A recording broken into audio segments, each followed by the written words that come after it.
Ya, kami awali. Assalamualaikum warahmatullahi wabarakatuh. Di sini kami akan memaparkan sedikit materi mengenai memahami kerja tim untuk mata kuliah perilaku organisasi. Dalam kelompok ini ada 4 anggota. Yang pertama ada saya sendiri, Mulyasari dengan NPM 200094. Ada Amelia Anggraini dengan NPM 200096. Ada Famila Zida dengan NPM 20009. Dan ada Hasna Nur Arifaini dengan NPM 20014.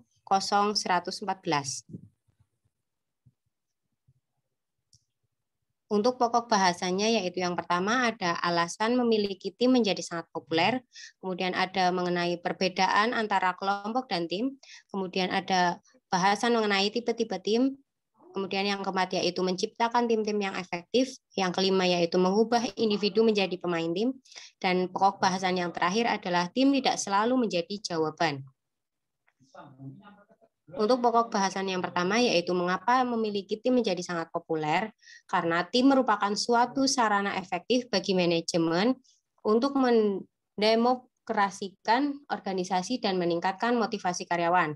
Manajemen mencari sinergi positif yang akan memungkinkan bagi organisasi untuk meningkatkan kinerja pengguna tim secara ekstensif dan menciptakan potensial bagi organisasi untuk menghasilkan lebih banyak output dengan tidak ada menambah input. Kenyataan bahwa organisasi telah beralih kepada tim tidak lantas berarti bahwa mereka selalu efektif. Kemudian pokok bahasan yang berikutnya mengenai perbedaan antara kelompok dan tim. Kelompok kerja adalah kelompok yang berinteraksi terutama untuk berbagi informasi dan mengambil keputusan untuk membantu setiap anggota yang bekerja dalam area tanggung jawabnya. Sedangkan tim kerja adalah suatu kelompok yang memiliki upaya individu untuk yang menghasilkan kinerja yang lebih besar daripada jumlah input individu. Nah, dalam kelompok maupun tim kerja akan diminta untuk menghasilkan gagasan, mengumpulkan sumber daya atau mengorganisasikan logistik seperti misalnya jadwal kerja. Namun bagi kelompok kerja upaya ini akan terbatas pada pengumpulan dan berbagi informasi saja. Sedangkan bagi tim kerja memiliki kebutuhan atau peluang untuk terlibat dalam kerja kolektif yang memerlukan usaha dan keputusan gabungan. Jadi tujuan kelompok kerja itu berbagi informasi, sedangkan tim kerja adalah kinerja kolektif. Kemudian kinerja kelompok hanyalah merupakan gabungan dari tiap-tiap kontribusi individu dari anggota kelompok. Sedangkan tim kerja dibangun untuk kebermanfaatan atau simbiosis mutualisme pada interaksi anggota-anggota dan upaya individu untuk menghasilkan level kinerja yang lebih besar. Jadi sinerginya antara dalam kelompok kerja itu netral, kadangkala itu bisa negatif. Sedangkan dalam tim kerja sinerginya itu positif. Kemudian karena dalam kelompok hanya ada kontribusi individu, maka tidak terdapat sinergi yang positif yang dapat menciptakan keseluruhan level kinerja yang lebih besar daripada jumlah inputnya. Sebaliknya, tim kerja menghasilkan sinergi positif melalui upaya yang terkoordinasi. Kemudian yang terakhir yaitu karena kelompok kerja hanya sebatas pada pengumpulan dan berbagi informasi, maka keterampilan yang ada haruslah bervariasi atau acak. Sedangkan tim kerja itu berusaha untuk saling melengkapi keterampilan tiap individunya. Untuk materi selanjutnya akan dipaparkan oleh rekan saya, Mbak Amel. Ya, selanjutnya mengenai tipe-tipe tim. Yang pertama ada tim pemecah masalah atau problem solving team yang merupakan kelompok yang terdiri atas 5-12 karyawan dari departemen yang sama yang bertemu selama beberapa jam setiap minggu untuk membahas cara-cara untuk meningkatkan kualitas, efisiensi, dan juga lingkungan kerja. Lalu yang kedua, tim kerja yang dikelola sendiri merupakan kelompok yang terdiri atas 10-5 orang yang memerlukan tanggung jawab supervisor mereka sebelumnya. Tugas mereka adalah merencanakan dan menjadwalkan kerja, memberikan tugas pada anggota, serta memberikan bekerja dengan para pemasok dan konsumen.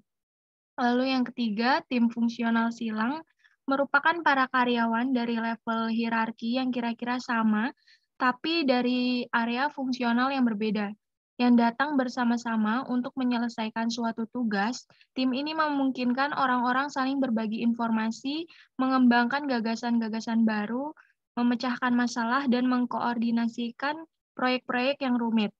Tim fungsional ini saling silang merupakan suatu sarana efektif yang memungkinkan orang-orang dari area yang beragam di dalam atau bahkan di antara organisasi. Lalu yang keempat, tim virtual, tim yang menggunakan teknologi komputer untuk mengikat bersama-sama secara fisik yang para anggotanya tersebar agar mencapai tujuan umum. Mereka berkolaborasi secara online dengan menggunakan link komunikasi seperti jaringan area luas, video conference, atau email. Alih-alih lebih menyebarkan luas, tim virtual menghadapi tantangan khusus. Mereka menderita karena kurangnya hubungan sosial dan interaksi langsung di antara para anggota, menyisakan perasaan terisolasi. Salah satu kajian menunjukkan bahwa para pemimpin tim dapat mengurangi perasaan terisolasi, namun dengan sering dan secara konsisten berkomunikasi dengan para anggota tim sehingga tidak ada seseorang pun yang merasakan ketidakadilan yang tidak menyenangkan. Level virtualitas yang rendah dalam tim menghasilkan level pembagian informasi yang lebih tinggi, tetapi level virtualitas yang tinggi dapat menghalanginya. Agar tim virtual menjadi efektif, manajemen harus memastikan bahwa kepercayaan tercipta di antara para anggota. Lalu yang kedua, perkembangan tim akan dimonitor dengan teliti, serta upaya dan produk tim dipublikasikan di seluruh organisasi. Yang terakhir, sistem multi-tim merupakan suatu pengumpulan dua atau lebih tim yang saling bergantung yang berbagi tujuan dari atasan. Tim ini yang terdiri atas banyak tim. Gambaran mengenai sistem multi-tim ini adalah aktivitasnya yang saling bergantung dan keberhasilan dari salah satunya bergantung pada keberhasilan lainnya. Salah satu kajian memperlihatkan bahwa sistem multi-tim bekerja dengan lebih baik ketika mereka memiliki penjaga kunci perbatasan yang bertugas berkoordinasi dengan para anggota dari subtim lainnya. Hal ini menurunkan kebutuhan akan komunikasi beberapa anggota tim.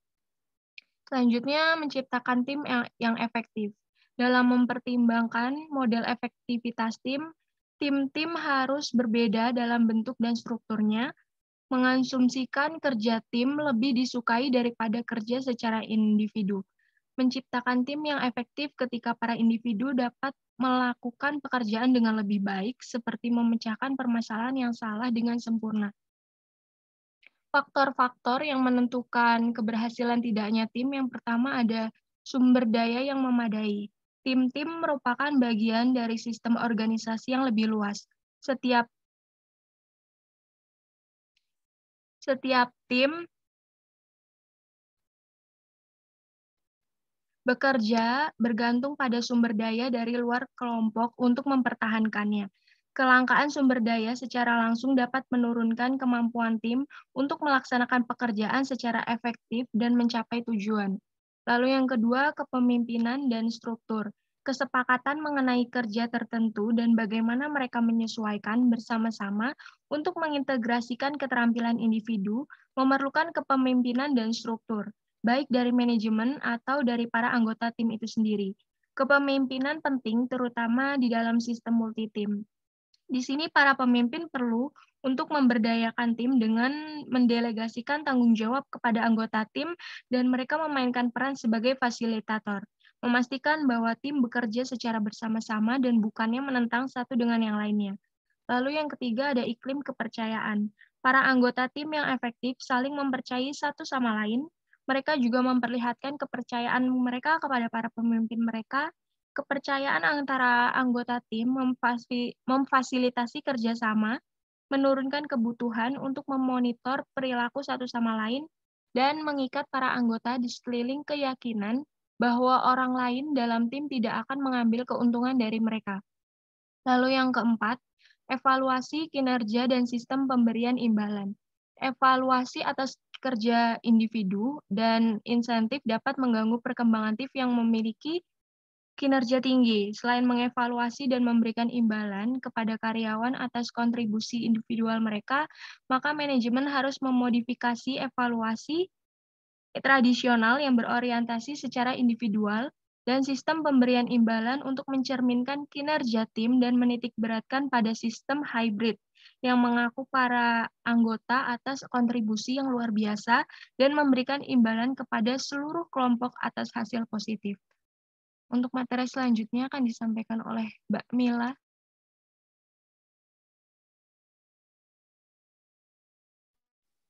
Baik, saya akan melanjutkan presentasi dari Mbak Amel. Selanjutnya yang akan saya jelaskan adalah tentang komposisi.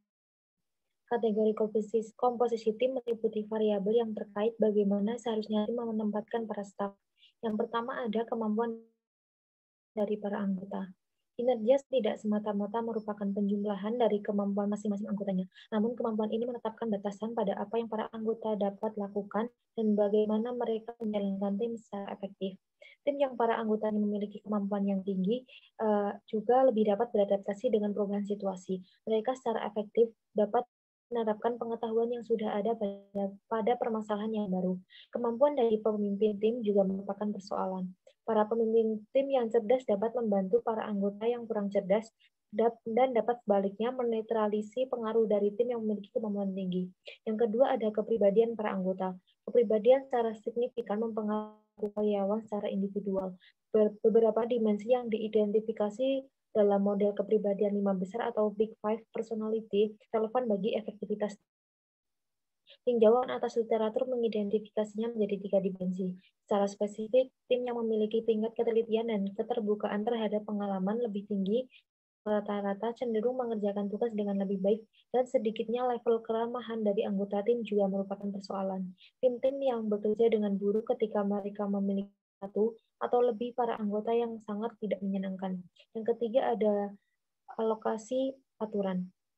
Tim memiliki kebutuhan yang berbeda dan para yang terpilih memastikan seluruh peranan yang bervariasi telah dipenuhi. Tim-tim dengan lebih banyak anggota yang berpengalaman dan terampil dapat mengerjakan dengan lebih baik. Namun pengalaman dan tampilan tersebut dalam peranan utama yang menangani lebih banyak alur kerja tim dan yang menjadi sentral bagi seluruh proses pekerjaan yang sangat vital. Dengan kata lain, tempatkan kerja yang paling berpengalaman dan berhati-hati dalam peranan yang paling sentral dalam sebuah tim. Yang keempat, ada keragaman para anggota. Berbagai atribut demografi yang misalnya umur, jenis kelamin, ras, tingkat pendidikan, atau lamanya layanan dalam organisasi merupakan subjek dari demografi organisasi. Demografi organisasi menyarankan bahwa atribut misalnya umur atau tanggal yang digabungkan akan membantu kita dalam memprediksi tingkat perputaran pekerja. Logikanya, tingkat perputaran akan menjadi lebih besar di antara mereka dengan pengalaman yang berbeda karena komunikasi menjadi lebih sulit dan kurang menarik, sehingga para pekerja lebih cenderung untuk mengundurkan diri, sama sukarela atau dipaksa keluar. Dua tinjauan meta-analisis dari literatur riset menunjukkan bahwa keragaman demografis pada dasarnya tidak terkait dengan keseluruhan kinerja. Sementara itu, tinjauan ketiga memang menyarankan bahwa keragaman ras dan gender berhubungan negatif dengan kinerja tim. Salah satu kualifikasinya adalah bahwa keragaman gender dan etnis lebih memiliki efek negatif dalam pekerjaan yang didominasi oleh para karyawan yang berkulit putih atau pria. Tetapi dalam pekerjaan yang seimbang secara demografis, maka keragaman merupakan suatu permasalahan kecil. Keragaman dalam fungsi pendidikan dan kalian secara positif dengan kinerja kelompok, tetapi efek-efek ini cukup kecil dan bergantung pada situasi. Kepemimpinan yang tepat juga dapat meningkatkan kinerja dari tim yang beragam. Salah satu studi atas 68 tim di Cina menemukan bahwa tim yang beragam dalam hal pengetahuan, keterampilan, dan cara dalam mendekati permasalahan lebih kreatif, tetapi ketika para pemimpin mereka bertransformasi dan menginspirasi. Keragaman budaya terlihat menjadi aset bagi tugas yang membutuhkan sudut pandang yang beragam, tetapi tim yang memiliki budaya heterogen memiliki pembelajaran yang lebih sulit untuk bekerja satu sama lain dan lebih memecahkan permasalahan. Kelebihannya adalah bahwa kesulitan ini nampaknya menghilang seiring dengan berjalannya waktu. Meskipun tim yang baru memiliki budaya beragam memiliki kinerja yang lebih buruk dibandingkan tim baru yang memiliki budaya lain, maka perbedaannya akan lenyap. Yang kelima ada besaran tim. Pada umumnya tim yang paling efektif memiliki 5 hingga 9 anggota. Para ahli menyarankan untuk menggunakan terkecil dari orang-orang yang dapat melaksanakan tugas. Sayangnya, para manajer seringkali melakukan kesalahan dengan membuat tim yang terlalu besar. Hanya memerlukan 4 atau 5 orang untuk mengembangkan keragaman pandangan dan keterampilan. Sedangkan jika jumlah anggota ditambahkan, permasalahan koordinasi dapat meningkatkan secara eksponensial. Ketika tim memiliki jumlah anggota yang terlalu besar, kekompakan dan akuntabilitas mutu akan menurun, meningkatkan kemalasan sosial dan berkurangnya komunikasi. Anggota dari tim akan sulit berkoordinasi satu sama lain, terutama di bawah tekanan waktu. Ketika unit yang bekerja secara alamiah menjadi lebih besar dan kita menginginkan supaya satu upaya tim mempertimbangkan membagi kelompok menjadi subtim jika terdapat kesulitan untuk mengembangkan proses koordinasi yang efektif. Yang keenam, pilihan anggota. Setiap karyawan adalah seorang pemain tim. Jika diberikan opsi, banyak karyawan akan memilih dari mereka sendiri keluar dari peran serta tim. Ketika orang memilih untuk bekerja sendirian diminta untuk bergabung, maka terdapat ancaman langsung terhadap moral tim dan terhadap kepuasan anggota individual. Hal ini membuktikan bahwa ketika memilih para anggota tim, para manajer harus mempertimbangkan pilihan individu yang sejalan dengan kemampuan, kepribadian, dan keterampilan. Tim-tim yang memiliki kinerja yang tinggi cenderung memiliki kemampuan yang sangat tinggi. Slide selanjutnya. Proses tim. Kategori terkait dengan efektivitas tim meliputi variabel proses seperti komitmen anggota pada tujuan umum, menetapkan tujuan tim secara spesifik, keberhasilan tim, konflik yang dikelola, dan meminimalkan kemalasan total. Hal ini sangatlah penting dalam tim yang memiliki ketergantungan tinggi. Yang pertama ada rencana dan tujuan. Tim-tim yang efektif mulai dengan menganalisis misi dari tim, mengembangkan tujuan-tujuan untuk mencapai misi tersebut, dan menciptakan strategi untuk mencapai tujuan. Tim-tim yang secara konsisten mengenal lebih baik harus menetapkan makna yang jelas dari apa yang perlu dilakukan dan bagaimana. Para anggota dari tim yang berhasil menempatkan sejumlah waktu dan upaya yang sangat besar dalam pembahasan, menentukan, dan persetujuan atas suatu tujuan yang menjadi pemilik mereka, baik secara kolektif maupun individu. Tujuan umum ini ketika diterima oleh tim di semacam alat bantu seperti GPS bagi seorang kapten kapal. Reflektivitas merupakan karakteristik tim dalam mencerminkan dan menyesuaikan rencana yang diperlukan. Tim yang memiliki reflektivitas tinggi dapat beradaptasi lebih baik terhadap konflik rencana dan tujuan tim. Yang kedua ada tujuan yang spesifik. Tujuan yang sulit tetapi dapat dicapai akan meningkatkan kinerja tim pada kriteria yang telah mereka tetapkan. Sebagai contoh, tujuan atas kuantitas cenderung kuantitas. Tujuan akan keakuratan akan meningkatkan keakuratan lainnya. Yang ketiga, keberhasilan tim. Tim yang efektif memiliki kepercayaan dalam diri mereka. Dan mereka yakin bahwa mereka akan berhasil. Oleh karena itu, karyawan akan memiliki motivasi yang besar untuk bekerja lebih keras. Selain itu, pembagian pengetahuan masing-masing individu dapat meningkatkan kreativitas yang bisa meningkatkan keberhasilan tim. Yang keempat, mental model.